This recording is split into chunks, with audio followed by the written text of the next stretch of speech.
way, it's Nico, aka Speedchar, aka Speedchar Live, aka Nikolai Naidenov. Welcome. A lot of yeah, thank you. A lot of titles. Yeah.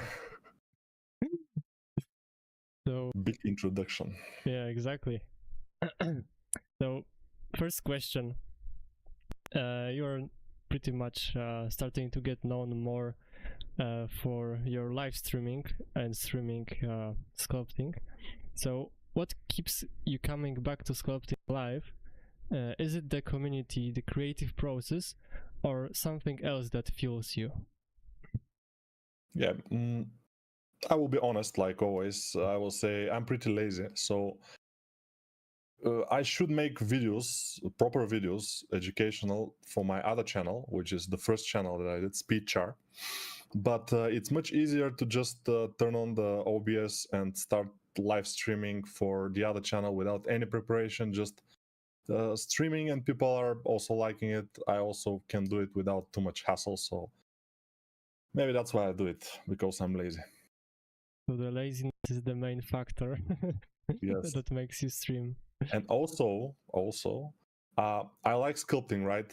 But I cannot make myself sculpt too much without live streaming or streaming in Discord these days. So live streaming is kind of helping me to sculpt more. Also streaming in Discord, but I haven't done that recently because summer is a little bit busy with a lot of vacations. Busy with vacations. Okay, I see. Another question. In your opinion, what's one thing that beginner artists should be doing way more often, but they usually don't?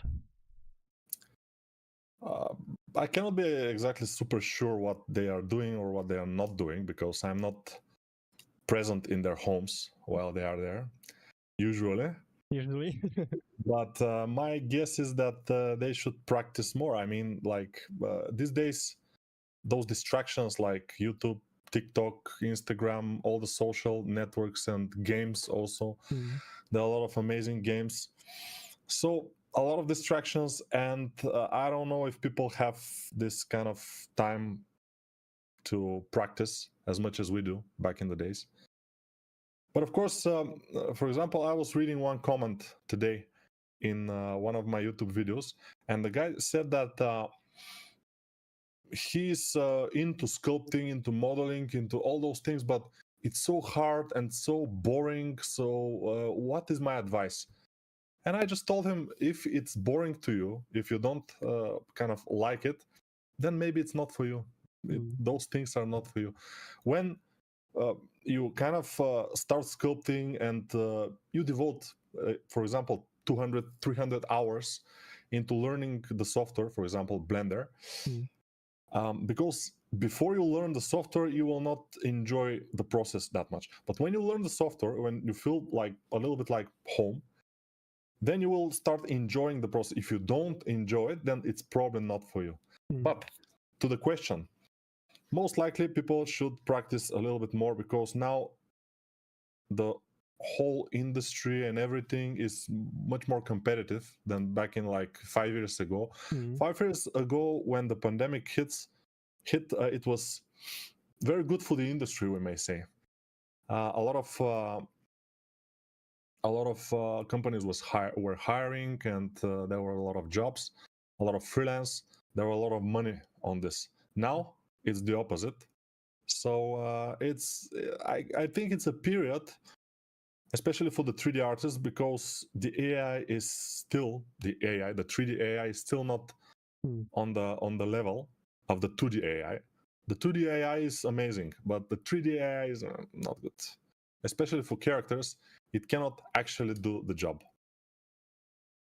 And probably it will not be able to in maybe a couple of years. So yeah, now it's time to get better, to push it, to get more competitive. And to get more competitive, you have to put more hours. That's inevitable. There is no other way. So do you have any tips, methods, basically for someone to motivate them a bit to practice a bit more? My motivation was to I can talk about myself. My motivation was, first, I like to sculpt. I liked to get better every day, to learn new things. This is one motivation, to learn, which is kind of a learning is something that people have to do. If you don't learn, you will eventually probably die. It's not possible to live a happy and fulfilled life without constantly learning anything. It doesn't matter what. But why not? It will be sculpting, right? Or 3D or whatever. So yeah, that was pushing me. And also when I started uploading things in my ArtStation portfolio around probably 10 years ago, I'm not sure, then what started pushing me to get my artworks further better is and I always say that when I'm working on something, I'm working like hours and hours, and then I'm exhausted. I don't want to work on this anymore, and I say, okay, I will just render it fast and upload it to ArtStation and let it be over with. But then I think, okay, if I upload this to ArtStation and I watch the image that I rendered, if I upload this to ArtStation, will people hit the like button? If I was somebody who just watched this, I didn't make it, I just watch it, I just look at it, will I click the like button, or I will be like, it could be better? And usually it's the second answer. So I just say, okay, I will put a couple more hours into this to make it more refined, and that usually is worth it. And this kind of taught me that you can always make something better. You just have to put some more time onto it. If it's worth it, that's another question, but most of the time it is. Yeah. Yeah, I think you've touched on a very important topic, which you should be your biggest critic when it comes to your artwork. That's definitely true, although some people maybe they don't realize, but they don't have this eye. They don't have the eye for the mistakes. And when they make something, they tend to think that it's great, and they upload it, they don't get the likes, and they say, okay, why people are not recognizing me? Because you're not that good is usually the answer. But they think that maybe something else is the problem, not their art. So usually it is your art, and it's you cannot expect as a young artist to upload something in the internet, to upload something in ArtStation, for example, and to get a lot of likes, even if it's very good. I've seen a lot of amazing artworks get lost in ArtStation. People are new, for example, in ArtStation, they upload something and it's just get lost, and it get like 20 likes. It doesn't ever reach trending. And if it doesn't reach trending, it will be forgotten very quickly, although it is definitely worthy of being there in trending. But of course, so many people are uploading each second, we may say. It's difficult to get to trending if you don't have the followers, and in the beginning you will not have them. So it's a little bit difficult to start. But if you are good, if you upload often, eventually you will get through. Yeah. Thank you for talking about ArtStation, because the next question is really connected to that. When do you think an artist is ready to start building a portfolio, and what should be their focus early on? When the artist is ready to start, immediately, I think. But you see, they can, for example, when I was starting my career, we may say, with 3D Max, I was starting to learn 3D Max. I was doing just chess figures. I was doing some chairs or tables or computers or whatever, some modeling. And I could put those things in my portfolio back then, because this was my level. And yeah, if there was ArtStation, I probably would put those things in my portfolio. Now, if you want your portfolio immediately to look professional, then you have to reach first kind of a professional level. Then to put things in your portfolio. The other way is to put things in your portfolio that are your level and delete things that are not your level anymore. So things from like a couple of months ago even can be pretty bad. So you can delete them and you can leave only the best things, only the things that present your current level in your portfolio. And this way you will put things, you will remove things, you will put, and eventually you will reach a professional level, but you already will have a lot of things in your portfolio. Of course, some of them will be removed, some of them will stay, but I advise people to leave only things in their portfolio that represents their relatively their current level. Things that are old, that they spend a lot of time, and they taught those things that taught them a lot, but at the end the result is like not so good. I don't advise it to leave that in your portfolio, because people who don't know you, and usually people who are hiring you, they will not know you in the beginning, so they will go into your portfolio and they will say, okay, this guy can do this, which is your last work. It's amazing. It's very shiny. It's nice. And they see that and they say, okay, nice. And they see another work, which is 4 years ago. People tend to keep those things in their portfolio. 4 years ago, when you were just learning, and it's dark, it's not a good render, it's not a good modeling, it's kind of crumbled and wavy. And they say, oh, okay, so this guy is not consistent. He can do this, but he can do also this. So no, maybe we will back off. So yeah, that's very important, to leave only the things that represent your current level. Otherwise, people maybe messed up a little bit. So would you say also a part of the portfolio would be the consistency in the style? Because I mean, you can have someone who makes arcane style, let's say, models, then you have another model which is hyper realistic likeness of some celebrity. Do you think that's a good decision to put in a portfolio? Because I oftentimes see that happen. So you see that happen, but usually when I see that happen in the portfolio, different styles, usually one of the styles is not as good. I mean, then it's a good idea if you can do everything very well, which is almost never the case.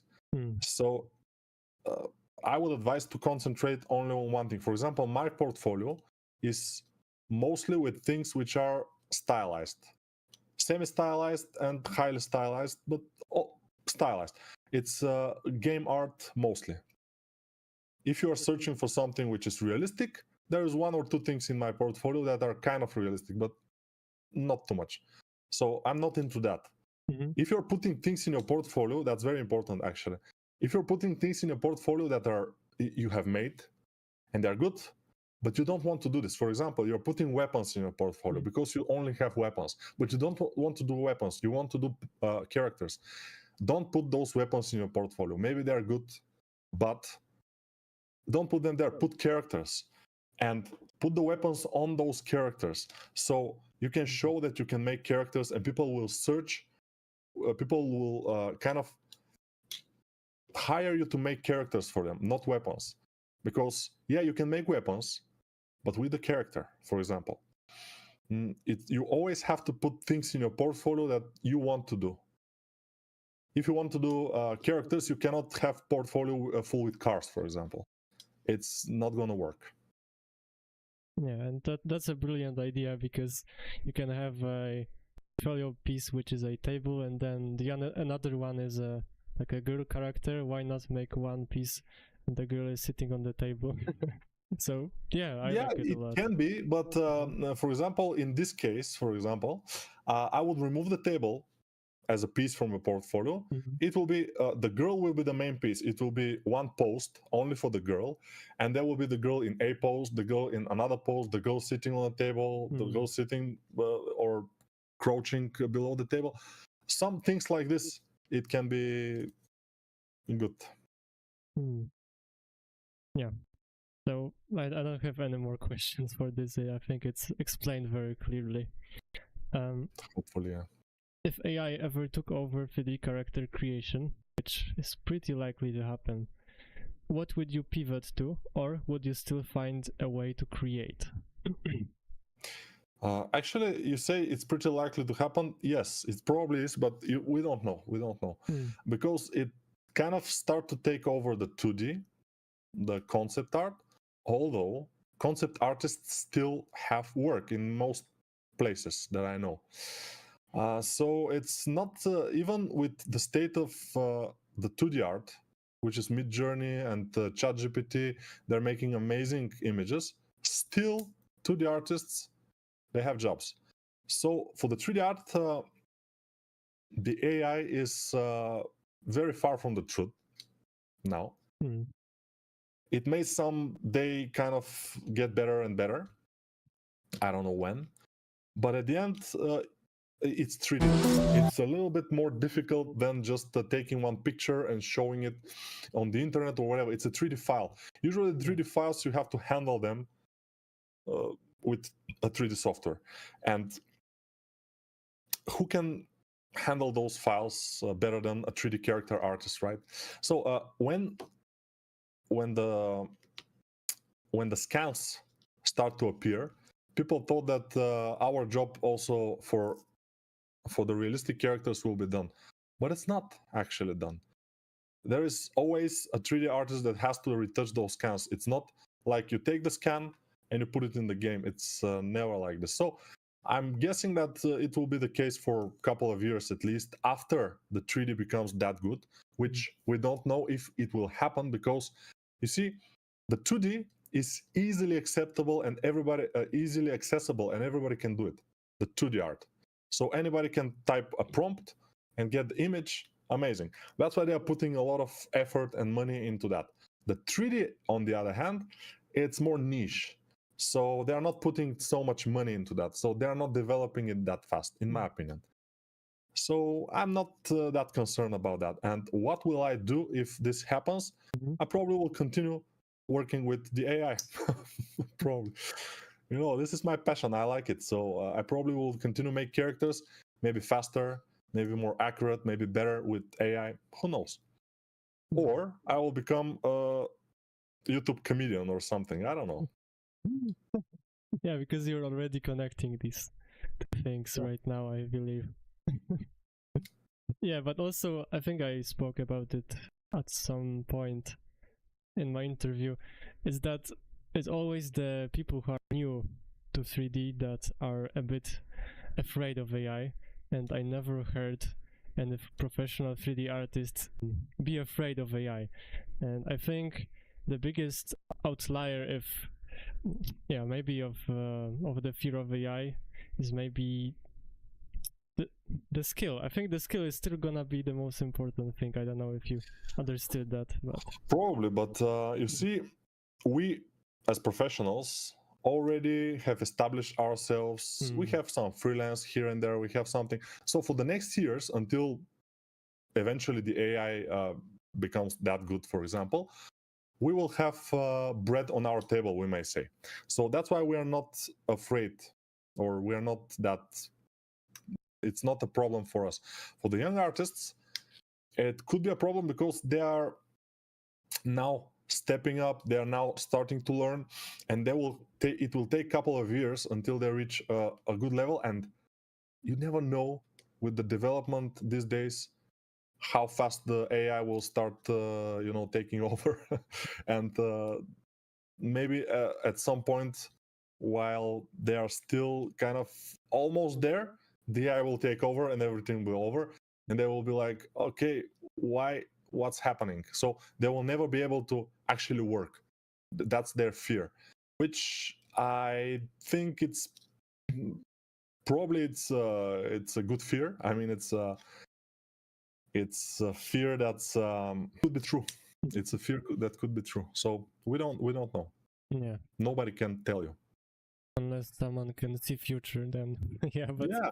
I don't But know if these people as this exist. guy Jay Hill says, if you like sculpting, if you like making characters, just make them without thinking of AI or whatever. Just work on that, get better. Eventually, whatever happens. This may be a hobby or something. It doesn't matter. Yeah, I agree with that. So another question: you sculpt incredibly fast. Was that always the case? What helped you to improve your speed, and what was the biggest challenge along the way? It was not always the case. Of course, when I started sculpting with Zbrush, and I was sculpting in Zbrush for 10 years, around 10 years. So I started with Zbrush, and in the beginning, Zbrush is pretty awkward program. It was difficult. It was slow. But eventually, at some point, one guy came into Gameloft. His name is Tsvetomir Georgiev. He's a Bulgarian 3D character artist working for Hollywood industry or whatever. He was making a lot of things, like he was making some of the concepts, 3D concepts for Mutant Ninja Turtles, and for the Clash of Titans, a lot of things. So he came to work with us in Gameloft, and I saw his short keys, I saw how fast he's working, and it inspired me. So I made the same short keys, and I started working much faster.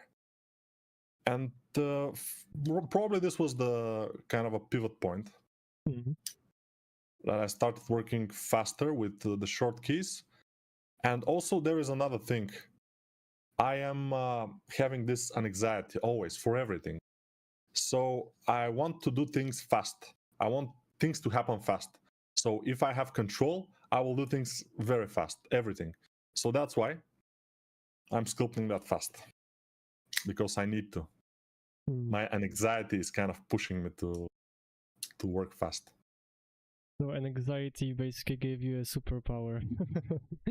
Yeah, it's not always good to have this anxiety, but it's in this case it's good for me. Yeah, I see.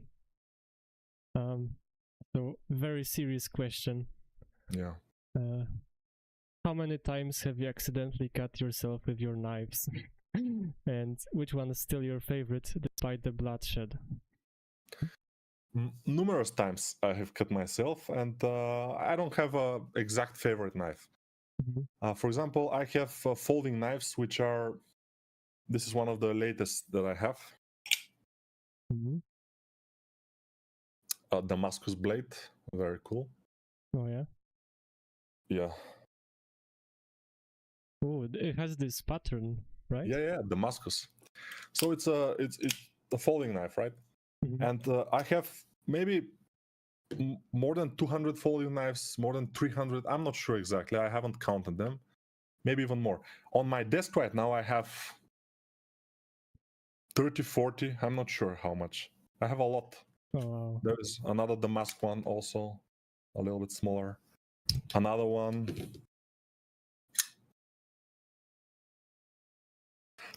So how many times have I cut myself? Numerous times, not too many. Compared to how much I like to play with my knives, I haven't cut myself that much. But the biggest cut was with this knife. Oh. Yeah, this knife is a copy of a pretty expensive knife, but this one is for like less than $20. This one. And back in the days, I was buying mostly this kind of Chinese knives. And how I cut myself with this, it was very interesting. I was at work. I got a pen. I put it in the hole here of the knife, and I started to rotate it. And I don't know how, but my finger just got into the blade while it was rotating, and it just cut me so deep. It cut me almost to the bone, and it's super sharp. This one is amazingly sharp knife. So some of the knives are not that sharp. This one is just like you can shave with it. So yeah, that's one of the biggest cuts that I've got. Other than that, back in the days, actually, I remember when I was young, maybe I was like 14 or 13 years old, and I was playing with a knife and a bow. So a bow that my grandfather, I think, he made to me, and it was made with a twisted, very, very sturdy rope. Very, it's a twisted rope, but very thin and very sturdy, and it's two ropes twisted together, and this is the bow, right? the thing of the bow, and I put the knife between those twisted things. I put one small knife in between and started to twist it more, and suddenly it snapped, and the knife just went into my arm, and it just gets stuck in there here, and I have even now I have a scar here from that. So yeah, I have some stories with the knives, but I don't cut myself that often anymore. When you're starting to when you play so much with knives, you have practice and you don't cut yourself that much. Oh yeah.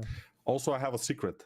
When I cut myself, I use instant glue to just close the wound, and it's amazing. I mean, I guess it works, but I don't It works amazingly. I don't think it's healthy for the body because there's some other chemical substances. No, there are, but they cannot go into your body. That's the idea, because it's instant glue, right? When you put it there, it hardens almost instantly, so your body cannot absorb anything from it. So it's a pretty good. I've used it for many wounds, not only for cutting wounds, but for big wounds, like part of the skin missing and the wound, and you just put it there, and it's like a bandage. It keeps it from water, it keeps it from bacteria, it keeps it from everything. It's just super good. Also, if there are bacteria on the surface, it will kind of encapsulate them. So do you use your knives just to collect them, or do you fight crime in the night like Batman? You cannot fight crime with knives. It's I don't know. I've never thought about the knives in terms of self-defense or attacking somebody. No, my knives are just for my liking, because I like them, because I like to play with them, mostly just for playing with them. Also, I carry knives. I choose a knife from my collection and I just put it on my pocket and I carry it. Because sometimes you have to cut some package, you have to cut some fruit or whatever. So it's useful. But I don't carry them on airports because it's not useful to lose them. They will take it. And also on concerts, it's not a very good idea to carry a knife usually. Because they will take it on the entrance. I could imagine you just pulling out like a karambit or whatever and just opening a package. Yeah. You can open a package with the biggest folding knife. For example, I will show you my biggest folding knife. It's here on my desk, the biggest one. It's huge. I mean, this is just, it's not the biggest folding knife, but it's my biggest folding. So this is it. Compared to a normal big folding knife, it's like, it's almost like a machete. Yeah, it's exactly like a machete. Yeah, and this is a normal big folding knife, and this is this huge thing. Yeah, I mean that would scare basically anyone off, I believe. Yeah, if you open this package with it, it will be. But for packages, usually I carry this. Oh yeah. Which is a very small, very kind of pocket knife. Yeah. Yeah, very interesting and little pocket knife, and it works amazingly.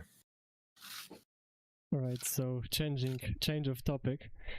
So my last question, which is, when you're putting together a course, what's something you do that might surprise people or go against the typical teaching playbook? Usually in my courses, I try to not do this. I try to not sing. I try to not talk about politics. I try to not talk about other topics. But sometimes I do. For example, it was 2 days ago in my Discord server, somebody says that they were watching the first 30 videos of my latest course of the Mod Girl Night. And the first 30 videos are very professional. But the video 31, a little bit of politics, a little bit of masturbation talk, something like this. I don't know, but it just happens sometimes. So I like to be more loose, not Oh, so like super professional or something. I like to keep it, especially in the paid courses. I like to keep it more professional, but still not boring. I try to not be boring. Yeah, I think that's why many people like your courses, because Probably, yeah. that's what's original about them. Okay, thank you so much. And now it's the moment where you have to prove yourself if you are truly the speed chair. I think for an hour I like to see where I am. Oh, you've started already. Okay. I started the timer, yeah. Personal preferences. Do you like coffee? No. Do you enjoy spicy food? Yes. Have you ever tried sushi? Of course. Do you prefer summer over winter? Yes. Do you like pineapple on pizza? Pineapple on a pizza? I don't know. I haven't tested, I think. Are you a night owl? So do you like sleeping at night? I was, but now no. Do you enjoy reading books? Yes. Do you like horror movies? No, definitely not. Do you enjoy cooking? Yes, but I don't do it too much. This is a bit personal. Do you sing in the shower? I used to, but now I don't do it that much. I don't know why, but yeah, I used to do it. Maybe when I was single, I was doing it more. Now I'm not, so yeah. Okay, now it's travel and experiences. Have you ever been on a plane? Yes, a couple of times. Have you ever been to another continent? I mean, it kind of connects. Yeah, I've been in a couple of continents. Have you ever ridden a horse? I think so, yeah. Have you gone skydiving? Yes. Okay, interesting. Have you visited a beach in the last year? So I think it connects to our talk before interview. Yeah, in the last week I was on the beach, yeah. Have you ever stayed in a 5-star hotel? Yes. If you count 5-star Egyptian hotel. Okay. In Egypt, the hotels are all 5 stars. You know? Oh, yeah. Have you ever gotten lost while traveling? I don't think so. These days it's difficult to get lost, with GPS and everything. Oh yeah, that's true. Have you ever taken a road trip?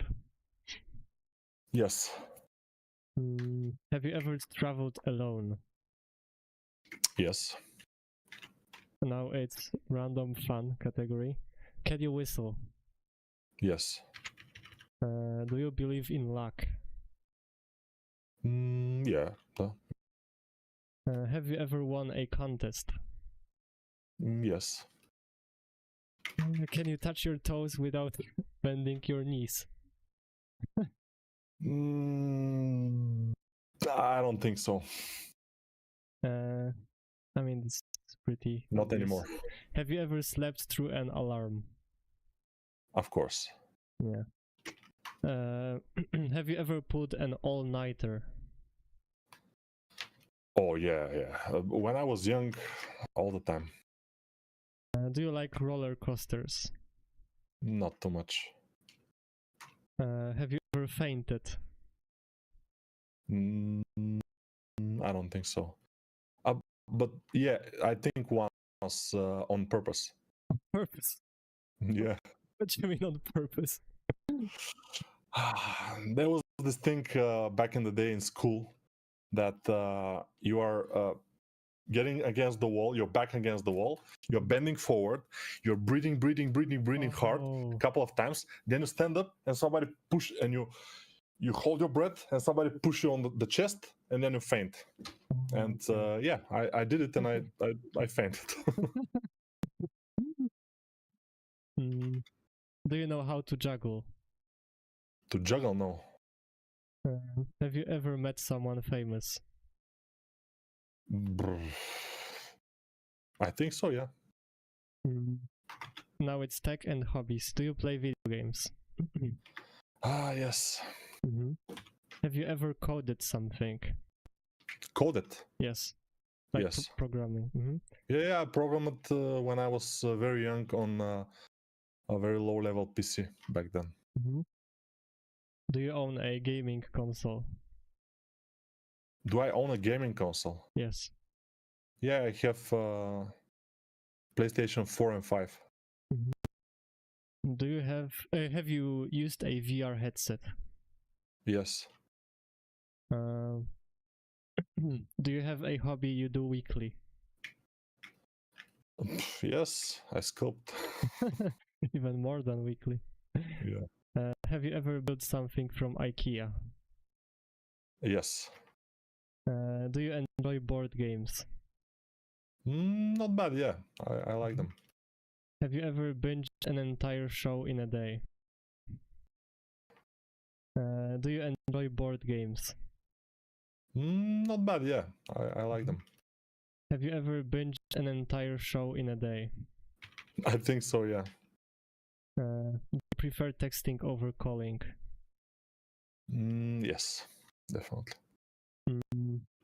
Do you use emojis often? Do I use what? Emojis, like the Oh, yeah. faces. I use the smile emoji very often. Mm-hmm.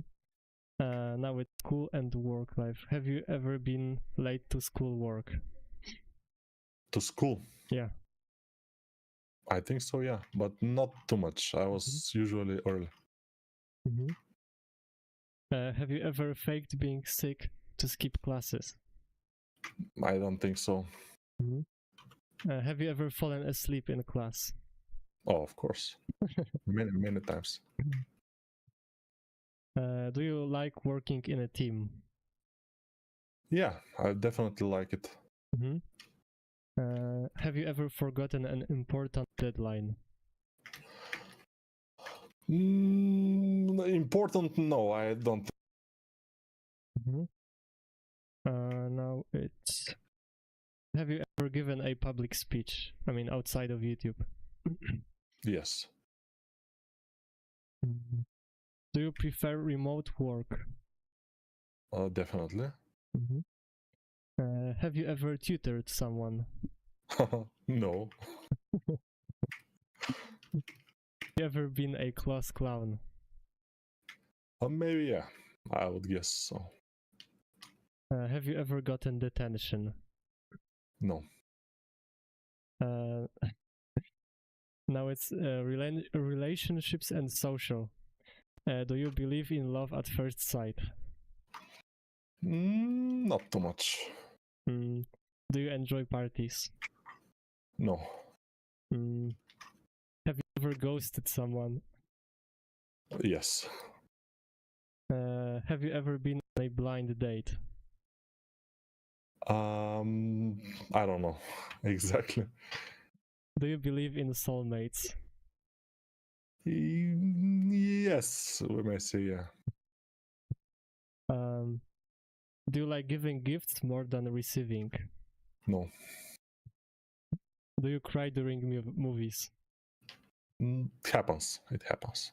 Have you? Oh yeah, this is pretty obvious. Have you ever made a new friend online? It also happened. It happens sometimes. Especially back in the days when we were using the IRC chat. Okay. And now it's lifestyle and beliefs. Are you a morning person? Yes. Do you believe in aliens? No. Do you recycle regularly? Yes. Good to know. Very important. Have you ever done a digital detox? I don't think so, but I need it. Do you think money can buy happiness? No. Have you ever gone vegan or vegetarian? No. Do you believe in fate? Yeah. Have you ever tried meditation? I think so, yeah. Was it like a guided meditation or just sitting down? No, got it. Yeah, got it. Mm-hmm. Do you like surprises? Not too much. Mm-hmm. Have you ever kept a journal? I think so, yeah, when I was little. Mm-hmm. Okay, now it's creativity and mindset. Do you believe in creative blocks? 10 minutes have passed. Oh. I believe, yeah. Okay. In creative blocks. I think it's a really good result, and I think it's the first time ever that a person has answered, I think, 100? No, not 100. But I've almost run out of questions for the first time.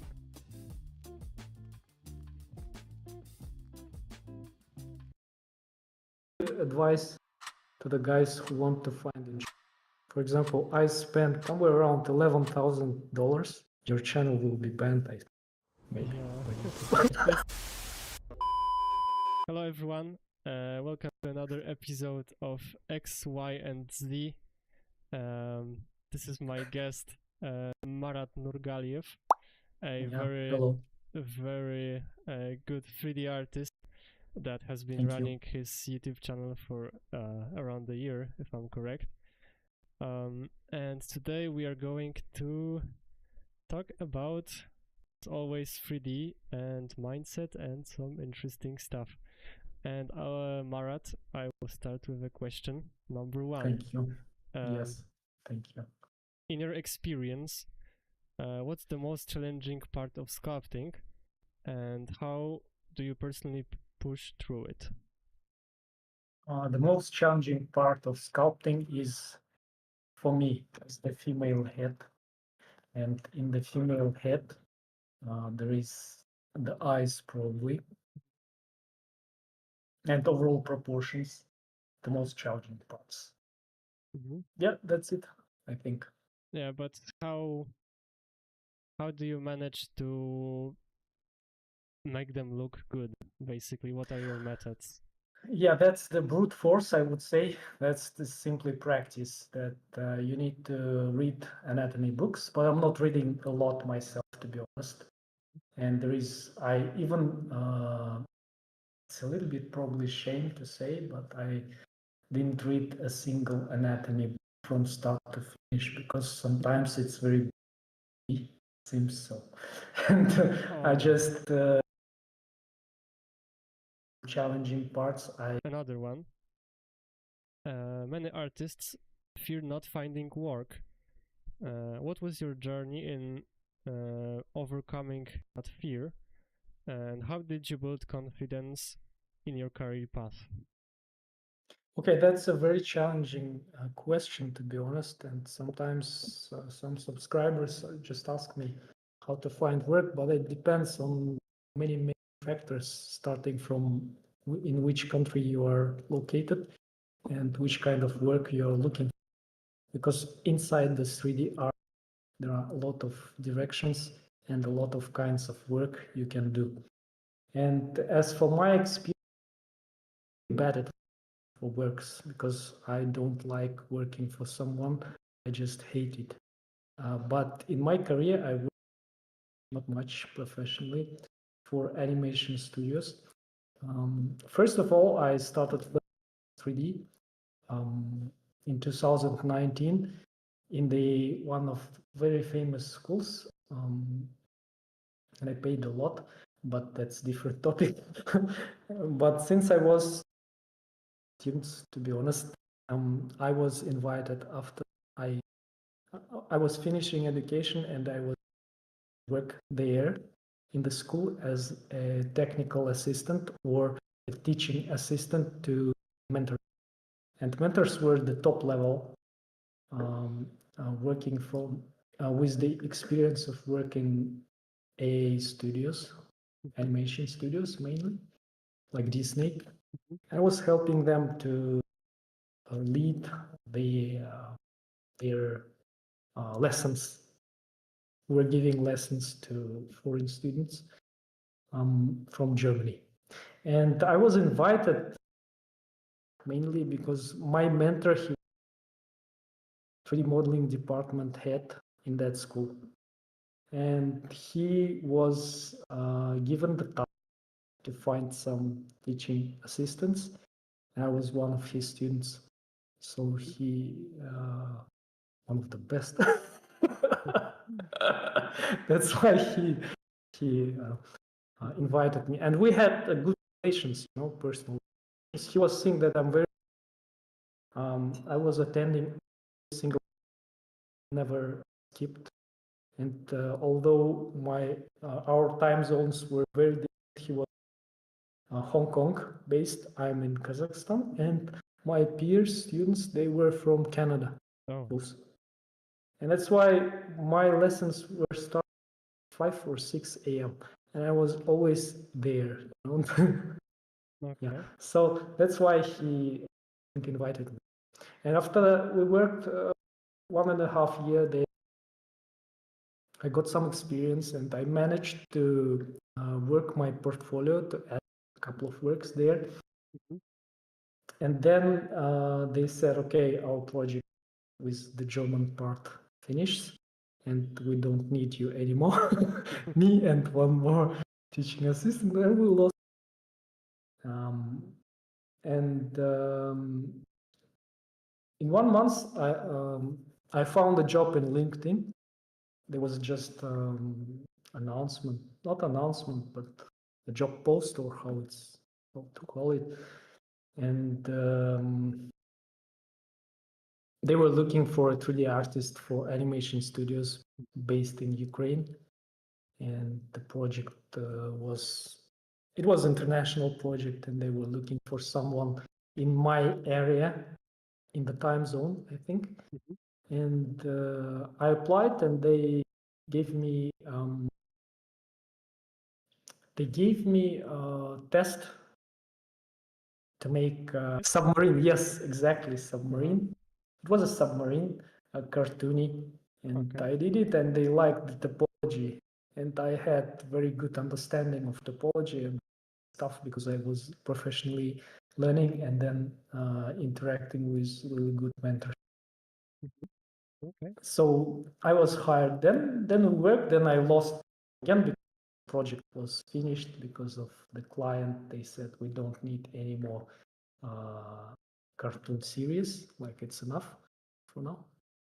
I lost the job, and then after 1 year we them again another cartoon about the war in Ukraine, by the way. And the clients were from US. And yeah. And after that, I didn't work with no one. So you were asking about the advice. Yeah. So advice will be completely different from my experience. Advice will be, first of all, the portfolio. Really good. You need to know where you want. If you want to find a job in exact studio, like you like their style, for example, Roommate or I don't know, any other AAA game studio, you need to have your characters or your props in portfolio in the same style as them. So you need to research how they make, and you need to make the models, and you need to show the topology and textures and all that stuff, but don't give too much importance to the topology because there are some basic rules for topology, like you don't have to angons, and if it's a character, it should be animated, so you have to have enough loops on the shoulders. Mm-hmm. It should be overall looking, but there are no strict rules because you do with topology different ways. So there are specifics, but overall it should you should have a really good presentation of it, and you should be in the Europe. It will be better because in Kazakhstan for job simply we have almost no studios. I know in Poland a lot of studios. It's very developed in that. So yeah, you need to be lucky, and it's better if you are in Europe or United States or somewhere there, or Yeah. at least in China or in Korea or in that kind of countries, or India maybe too. I'm not sure. Yeah, but still, I think the internet still makes it easier, right? Because if you want to work in a studio, you don't need to be basically there present as a person. You can Yes, be there through like online. It's most importantly you need to get the work done. So do you still believe that the location that you live in makes a big difference, or not that I much? don't believe I know. It's like pity experience, you know. European studios don't hire someone out of you. Okay. They probably can hire. First of all, it's not the first. It's probably second reason, but the first reason that they want someone. It's a matter of legislation. Tax.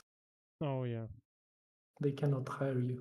It's easier for them to hire someone in Europe. Okay.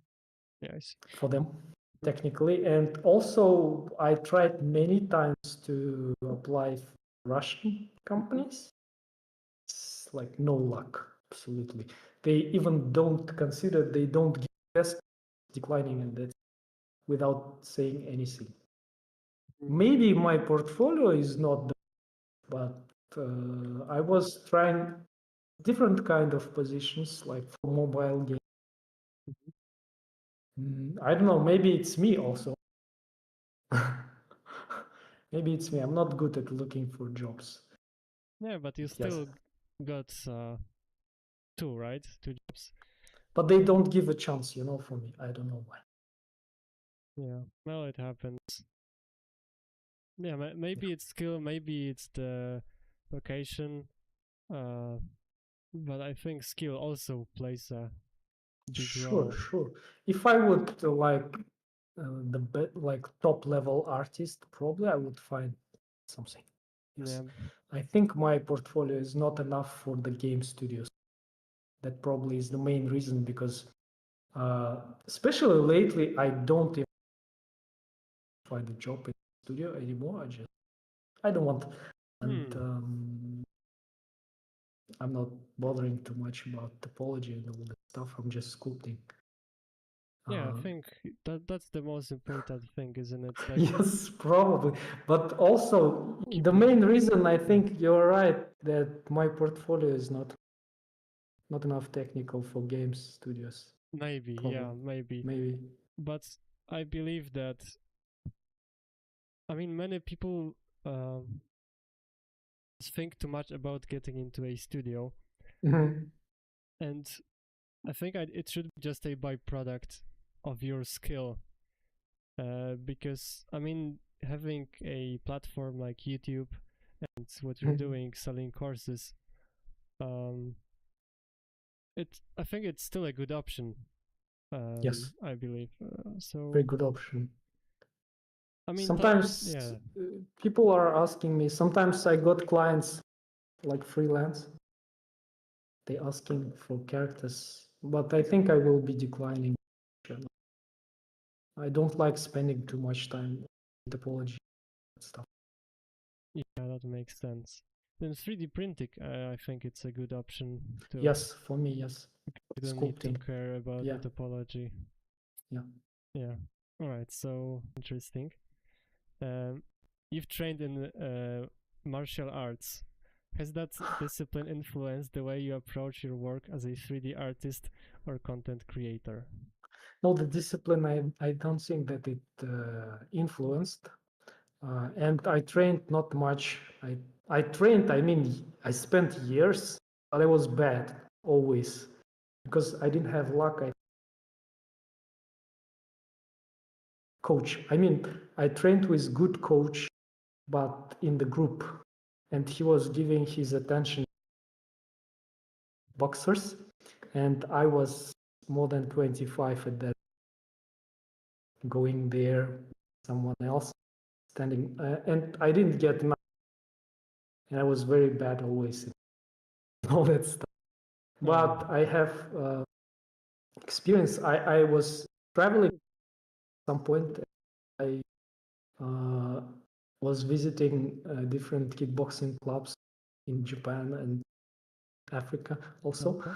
And it was really cool experience. Always beat up by the bigger guys because I'm small. 1.72 m my height, Okay. and I'm very light. I'm close. Mhm.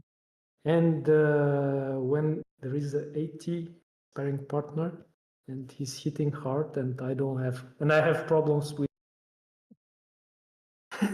that's bad, you know. Always sucked in boxing, but it didn't influence. I think what influenced my inner, I'm kind of, sometimes I can be aggressive. I'm very kind, gentle, but if I'm facing wrong attitude from people, I can be aggressive. And that's affecting my art too. I like brutal, if I brutal male character. And if I sculpt female characters, very feminine and gentle look. I don't like feminists, to be honest. Maybe, yeah, I'm very like I like, by the way, Polish stand to this to the internet. Okay. Yeah, leftist ideologies. Okay. Ideologies, you know, like feminism. Yeah, I see. I mean, everyone has the right Yeah, sure. to choose Of their course. path. That's just my point. It's either political, and I think your art is gonna be the reflection of your view on the world, if you want it or not. There's always gonna be something, and I believe that everyone, when they sculpt a face, they always subconsciously make their characters look just a bit like themselves. There are some like little hints in the facial features that they will reflect the way that they look. I mean, really? I don't think there is. Face too? I mean, when I do female faces, they reflect my face. I mean, maybe not that much, but I believe that there is. I don't know. There's no, such a scientific explanation to it, but it's just something that I see. I mean, yeah. May I tell you my point on that? You are absolutely right. What I noticed most of the times on the characters, they look like the artist's face or the faces in the region where they live. Because when I was just started, my faces, they were looking more like Mongoloid and Asian. Oh yeah. And I was overcoming it and tried to sculpt European. And if you noticed Ishaq, his face is looking like Indian. Exactly. Pakistan. Yeah. I mean Pakistan. Sorry. Like people in his region, and Nico Naidionov. Yeah. His male characters look like his face most of the times. Yeah, he has that longer face, and all his yes, that's a problem. You need to use different references other than yourself. yes, and you're always looking at your own face too, I think. So the references and practice, I think, the best solution for that. That's what I think. I don't know. Yeah, so to sum up the question, do you think what was the question? yeah, we went a bit off topic. Yes. But the question was, do you think that martial arts have influenced the way that your art is? Do you think there is some connection? I don't think, a little bit maybe. More my temper is influencing dealing with martial arts, and and it's also reflecting in the art too, because I wanted to be a good I never could become I need to go to the gym again, to kickboxer or boxing, but I look at my hands. I'm not used to that, They're more like for sculpting, for holding pen. I don't want too much injuries, and I'm not young already. Yeah. So that's the bad part. Like you're getting punched in the head, and you have pain in the head till the rest of the day, and in the jaw sometimes. If you get hit here, you get pain here. So that's a bad part. Yeah, that's not good. So art is not affected, I think, by mainly my inner desires or. Yeah, unless you were to have your fingers broken, then it would affect your art because you cannot sculpt. Yes, technically, yes. Yeah, technically it would. Okay, so let's jump to another question. In your opinion, what's the most overrated skill in 3D art that beginners tend to over prioritize, and why?